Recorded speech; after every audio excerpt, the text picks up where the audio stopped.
chat, and we'll start with Justin Ferguson. Hey, Bo, just talk about your experience tonight. Getting benched last week, getting the start tonight, and playing a game like this, and the one you had. Well, tonight was a blast. I came in this week with a different mindset. Just wanted to be a competitor, and just went back to my foundation of what kind of got me here, and it seemed to pay off throughout the week. And then tonight, I didn't really know how it was going to go, but I knew I wanted to come in here focused and just compete like crazy and just do whatever it took to win the game. And we battled, and as a team, I felt like we competed and did whatever it took to win the game.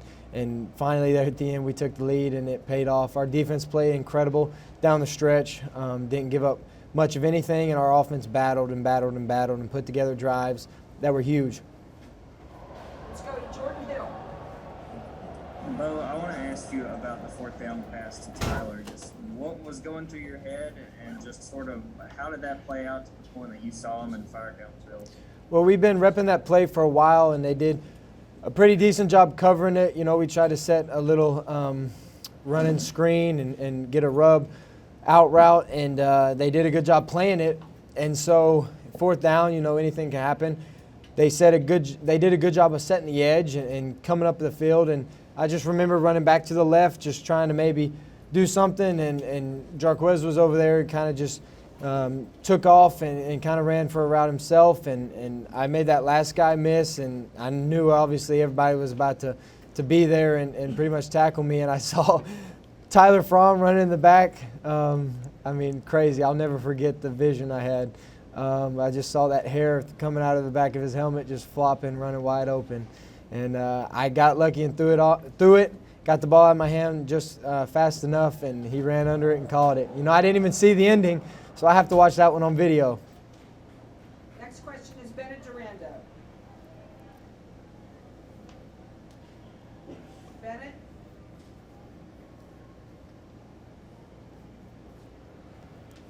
Okay, we'll come back to him. Nathan King? Bo, how tired are your legs after the night? It seemed like you were scrambling a bunch and making plays. Do you enjoy sort of having to be creative on your feet and make plays like that a lot? Well, I'm exhausted. I haven't run around quite like this in a while. So I'm going to sleep good tonight whenever we get home. It'll be a long time from now. But, I'm just – whatever I had to do for my team to win the game, whatever I had to do for my team to move the ball, I was willing to do it. And everybody on my team is going to be tired because everybody laid it all out there, laid it on the line, left everything on the field. Let's go to Nathan King.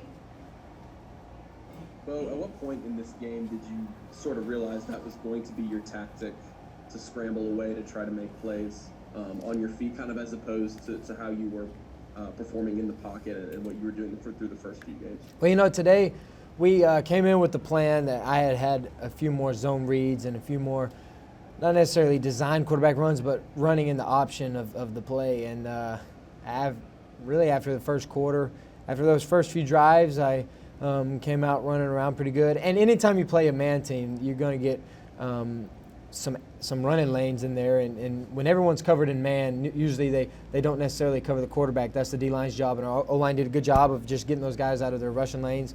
And I just took off and created, and that's something that I've always been able to do. And our guys continued to scramble and work to get open, and they made a lot of big plays. Let's go to Brian Matthews. Yes, Bo, you probably know as well as any player on the team Auburn's history and what this probably means to a whole bunch of former players, and going all the way back to the 99 team, the last team that went down there. What do you think it means to them? It's an unbelievable feeling, and God is good. He is. Going into this week, it was a lot. There was a lot of things going on that don't necessarily I don't have anything to say about. It's just a lot that was just out of my control, But I think I did a good job of focusing on those things that I could control. And I earlier in the week, I just put it in God's hands, and whatever He wanted the situation to be, I was willing to do it. Whether that was me not playing at all or was that me playing the whole game, it didn't matter.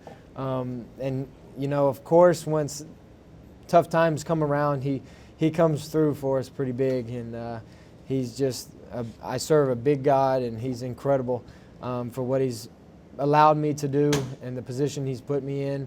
But, you know, we talked about 1999 all week. It was the year before I was born. So just 22 years ago, and that curse is finally broken. We'll finish up with a question from Tom Green. Hey, Bo.